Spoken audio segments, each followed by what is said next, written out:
Գեղեցկությունը, առողջությունը եւ ինքնավստահությունը կարևոր արժեքներ են յուրաքանչյուր կնոջ կյանքում։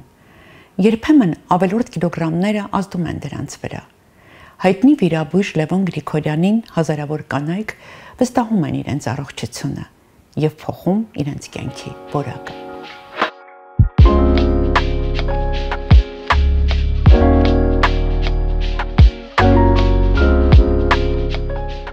Լևոն Նիկիտիչի կաբինետում ջերմ հանդիպում էր։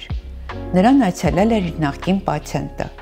արդեն նոր տեսքով, նոր զգացողություններով ու նոր կյանքով, թեթև, առողջ ու ինքնավստահ։ Այսպիսի հանդիպումները ամենամեծ պարգևն են բժշկի համար։ Չէ՞ որ այդ հանդիպումները փոփոխության ուժի մասին են։ 2024 թվականին դիմել եմ Լևոն Նիկիտիչին ճարպակալման դեմ էս բարիատրիկ վիրահատության համար, բայց դեռ չէի մտածում, որ միանշանակ կանեմ։ Որոշեցի, երբ որ մտա հենց այս կաբինետ, որովհետև Լևոն Նիկիտիչից մի հատ լույս էր արձակվում, միաժպիտը մենակ ամեն ինչ արժեր։ Մենք նստեցինք, խոսեցինք, ես ինքս առողջապահական ոլորտի աշխատող եմ եւ ունեի արդեն բազա ու շատ էի հետաքրքրվել որ բժշկի մոտ ինքը շատ ճիշտ է մոտենում պացիենտին, այսինքն ինքը շատ մանրամասն բացատրում է եւ քեզ հարցնում է դու պատրաստ ես այդ ճանապարհը անցնելու, որովհետեւ եթե դու պատրաստ չես, ասում է դեռ մի վիրահատվի, որովհետեւ չես կարող անցնել։ Վիրահատությունից հետո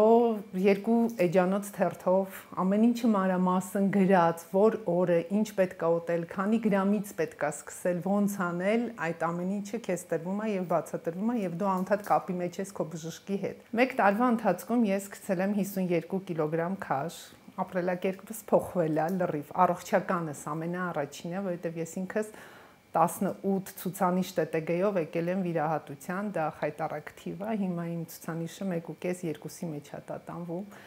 Իմ ամեն ինչն է փոխվել, իմ տեսքը, քայլելը, ոտքերի ցավ, մեջքի ցավ։ Առաջինը, որ պետքա լինի բուժարու եւ բժշկի մեջ, դա վստահություն պետքա լինի։ Ես հենց մտել եմ այս սենյակ, միանգամից ոնց որ լրիվ վստահել եմ իրան ու չեմ սխալվել, տենց է մինչեւ հիմա գնում է։ Լևոն Նիկիտիչ անուն հայրանունը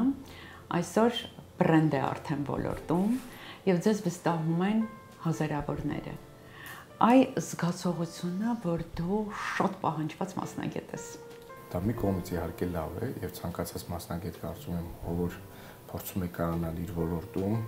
ձգտում է հենց դրան։ Երևի դա է մասնագիտության գեներալային աստիճանը, կարծում եմ։ Բայց ամեն շքանշան երկու կողմ ունի եւ կայացած ասելով շատ մարդիկ տեսնում են դրա մեջ շքանշանի այդ փայլուն կողմը, բայց շքանշանը հակառակ կողմը նույնպես ունի։ Ես իհարկե ուրախ եմ, որ դուք եք այդ գնահատականը տալիս, որ բուժարուներն են այդ գնահատականը տալիս, որ իրականում ես կարողանում եմ մարդկանց այդքան օգտակար լինել եւ այդքան պահանջված լինել, բայց մի կողմից էլ մի քիչ էլ տխրում եմ, որովհետեւ իրականում չեմ կարողանում հասնել իմ բալիկների, իմ ընտանիքի հետ շատ ավելի ժամանակ անցկացնել։ Դուք խոսեցիք մեկ զողողության մասին, դա այն զողողությունն է, որ պետք է տաս լավ մասնագետ դառնալու համար, այսինքն անձնական կյանքի բաժնից վերցնես։ Այ մնացած այն ամենը,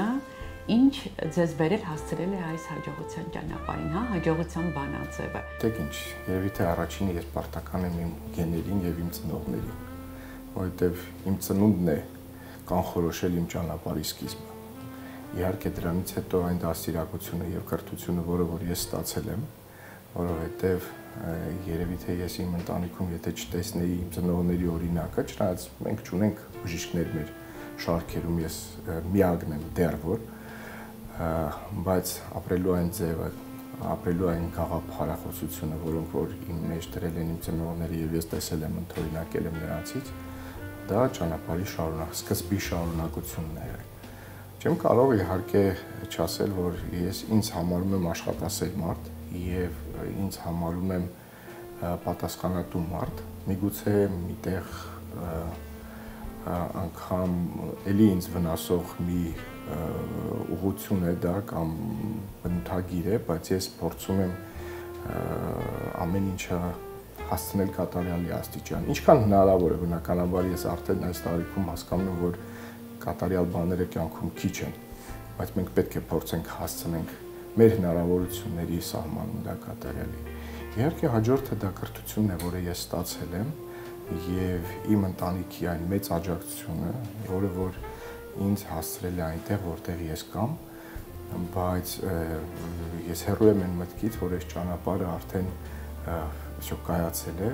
եւ ճանապարհը դեռ շատ անցնելու տեղ ունի, շատ կատարելագործվելու տեղ ունենք, շատ ավելի լավանալու տեղ ունենք, շատ ավելի մեծ բաներ անելու անհրաժեշտություններ կա, փոխելու անհրաժեշտություն կա, ստեղծելու անհրաժեշտություն կա եւ դա դեռ շարունակվում է, կարծում եմ սա դեռ սկիզբն է։ Ձեր այցելուների մեծ մասը կանայք են, չէ՞։ Ստատիստիկորեն կոնկրետ ինձ եւ իմ թիմին ավելի շատ դիմում են կանայք, բայց պետք է ասեմ, որ տղամարդկանց քանակությունը նույնպես տարեց տարի ավելանում է եւ տղամարդիկ նույնպես հայ տղամարդ են, նույնպես դուրս է գալիս այն կարծրատիպից, որ ամոթ է գնալ վիրահատվել, որպեսզի առողջությունը վերականգնել, չէ։ Կամաց իհարկե դա ժամանակի խնդիր է, դա երկար աշխատելու կարիք ունեցող խնդիր է, որտեղ մարդը պետք է հասկանա, որ հիվանդությունը բուժելը ամոթ չէ։ Ինչ են փնտրում կանայք ձեր կաբինետում, երբ գալիս են բարյատիկ վիրահատության եւ ինչ են ուզում ձեզնից։ Գիտեք, ինչ շատ բարդ հարց եք տալիս իրականում։ Երևի հարց, որը ունի միանշանակ պատասխան։ Ես պետք է ասեմ, որ ամեն դեպքում ցանկացածը փնտրում է եւ գնում է ինչ որ մի իր պատկերացրած, այսպես կոչված իդեալական գաղափարի, իդեալական կառուցվածքի, իդեալական առողջության ետևից, բայց պետք է ասեմ նաև, որ շատ են նաև այն դեպքերը, երբ պացիենտների մոտ ճարպակալումը ինքն իրենով փոխկապակցվում է կյանքի տարբեր էտապներում առկա տարբեր խնդիրների հետ, տարբեր ոչ միայն առողջական, տարբեր անհաջողությունների, միգուցե վերաբերմունքի բացակայության, միգուցե ծուր հայացքների, հա, շտկելու նկատի ունեմ, շատ տարբեր են իրականում դրանք։ Եվ պետք է ասեմ, որ յուրախություն մեզ մեծամասամբ, երբ որ կինը վերականգնում է իր արտաքին տեսքը, հաղթահարում է ճարպակալման բարդույթը, որովհետև սա առաջնահերթն է, ինչքան էլ որ մենք բան անենք, իհարկե կան պացիենտներ, ովքեր ես ասացի առողջության հետևից են նաև գալիս, բայց երբ որ կինը հաղթահարում է այդ արտաքին տեսքի հետ կապված բարդույթները, նա դառնում է ավելի ինքնավստահ, նա դառնում է ավելի ուշադրության կենտրոնում գտնվող, նա կապը հասարակության ընտանիքի հետ շատ ավելի սերտանում է եւ կարծում եմ, որ դրանց մեծ մասը այս իսկ խնդիրը լուծելով լուծում են իրենց հիմնական խնդիրների մի մասը։ Դիտարկելով այդ ձեր կաբինետի կանանց պատմությունները, կարող եք ասել ինչ դեր ունի ինքնավստահությունը կնոջ կյանքում եւ ձեր միջամտության դերը այդ առումով։ Գիտեք ինչ, ես իմաստով ես շատ երջանիկ եմ զգում, փորձեմ բացատրել ինչի։ Անգամ չեք կարող պատկերացնել, թե որքան շնորհակալական նամակներ կամ զանգեր եմ ստանում, որքան այսպես ասած փոփոխված կյանքերի վերաբերող նկարներ եմ ստանում, որքան դեպքերի վերաբերյալ արձագանքներ եմ ստանում եւ էլեմենտար անպտղություն ունեցող կանայք դառնում են մայր, երջանկանում են։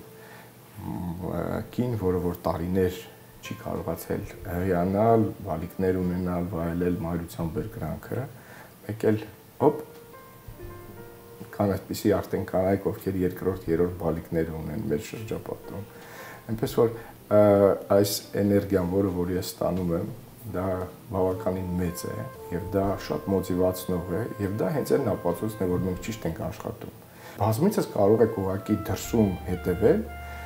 գեր եւ ոչ ինքնավստահ մարդկանց, ովքեր փորձում են իրենց հայացքները թաքցնել հասարակության հայացքներից, փորձում են այսպես ասած անկյուններով անցնել, որոշակի կոմպլեքսավորվածություն ունեն, շփման մեջ շատ սահմանափակ են, ինքնամփոփ են, խուսափում են անգամ տնից դուրս գալուց, խուսափում են մարզասրահ գնալուց, դրանք շատ են։ Այնպես որ բացի ֆիզիկական էսթետիկ առողջությունից, հոգեկան առողջությունը նույնպես բավականաչափ վերականգնվում է եւ մարդկանց մոտ այսպես ասած ռեստարտ է լինում։ Շատ մարդիկ կան այդպես։ Ես չեմ ասում, որ բարիատրիկ վիրաբուժությունը, մետաբոլիկ վիրաբուժությունը այսօր 100%-ով լուծում է այս խնդիրը։ Ցավոք սրտի ոչ։ Եվ 100 անգամ ոչ, որովհետև հենց դա է պատճառը, որ մենք ունենք վիրահատությունների ավելի քան 10 տեսակներ։ Տարբեր, դրանք շատ տարբեր են։ Եվ մենք փորձում ենք դա նույնպես ադապտացնել մեր բուժառուների համար եւ առաջարկում ենք փորձում ենք հնարավորինս առաջարկել հենց այն տարբերակը, որը որ արդյունավետ կլինի տվյալ պացիենտի համար։ Բայց կարող եմ ասել, որ այսօր բարիատրիկ վիրաբուժությունը, մետաբոլիկ վիրաբուժությունը իրականում ճակատագրեր է փոխում եւ կյանքեր է փրկում։ Այստեղ երկրորդ կարծիքը չկա։ Բայց սա վիրահատության այն ձևն է, որ երբ վիրաբույժը վիրահատարանից դուրս է գալիս, փայլուն արդյունքը գրանցած, դրանով ոչինչ չի վերջանում եւ պետք է երկարատև ճանապարհ անցնի պացիենտի հետ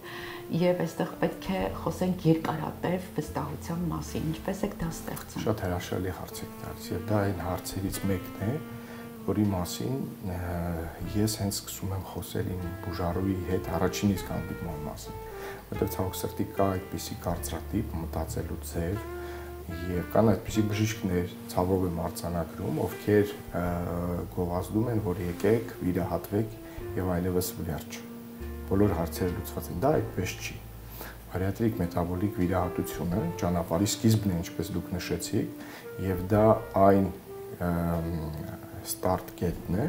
որտեղից սկսած մենք բուժառուի հետ, որպես մասնագետներ պետք է աշխատենք նրա ապրելակերպը փոխելու ուղղությամբ։ Եվ բարիատրիկ վիրաբուժությունը ինքն իրենով հենց ուղղված է մարդու ապրելակերպի փոփոխությանը։ Եվ սա է այն անկյունակարը, որը որ մենք պետք է դնենք մեր աշխատանքի հենց սկզբից եւ որի վրա պետք է մոտիվացնենք մեր բոլոր պացիենտներին։ Եվ բոլոր այն պացիենտները, բուժառուները, ովքեր իրենց մտքում, իրենց ապրելակերպում միայն գտնում են, որ վերջ ես վիրահատվել եմ եւ այլևս ոչինչ չունեմ անելու, ես ասեմ, որ երևի թե 100%-ով իրենց անհաջողություն է սպասում։ Եթե մենք կարողանում ենք վարակել մեր բուժառուներին այդ ճիշտ ապրելակերպը եւ իրենց դնել ճիշտ, ես այսպես եմ ասում, ռելսերի վրա, հա, այդ գծերի վրա, ապա մենք 100%-ով հաղթում ենք։ Դուք ի տարբերություն մյուսների դեմքը ծածկած նկարներ չունեք առաջ եւ հետո, ինչու՞։ Դա սկզբունք է իմ համար, ի սկզբանե։ Համար մեկ, այստեղ վերաբերմունքը ինձ թվում է եւ այն մարդուն է ուղղված, որը որ կիսվում է իր նկարով, եւ այն մարդկանց, ովքեր որ պետք է դիտեն այդ արդյունքը։ Ինչու՞։ Բացատրեմ ինչու, եւ սա սկզբունքային է եղել հենց սկզբից։ Նախ թող ինձ ներեն բոլոր իմ գոլեգաները եւ ես չեմ պնդում, որ դա այդպես է, բայց դեմքը ծածկված կարելի է դնել ցանկացած նկարի։ Ցանկացած մեկին կարելի է երկու տարբեր մարդկանց դնել տարբեր շորերով նիհարգեր, եւ դա չեմ կարծում, որ շատ վստահություն է ներշնչում մեր բուժառուներին։ Եվ սա քայլ է, որը որ ուղղված է մեր բուժառուներին, եւ սա քայլ է, որը որ ուղղված է նրան, որ մեր բուժառուները տեսնեն իրական արդյունքներ։ Բացի դրանից ունենան իրական շփման հնարավորություն, որովհետև եթե մենք չենք կիսվում նկարով, բաց դեմքով նկարով եւ այդ մարդը, անձը պատրաստ չի դա անել, ես կարծում եմ, որ դա չպետք է արվի երբեք, որովհետև նկարի տերը, որը որ կիսված է իմ էջում կոնկրետ, ինքը միշտ պատրաստակամ է շփվել բոլոր այն հետաքրքրվող մարդկանց հետ, ովքեր որ ուզում են ընտրել այս ճանապարհը։ Ինչի համար եք սիրում ձեր աշխատանքը։ Օգտակար լինելու համար։ Նա հնարավորություն է տալիս ինձ լինելու օգտակար, պիտանի։ Ինչն եք առաջինը նկատում կնոջ արտաքինի մեջ։ Դժվար հարց եք տալիս։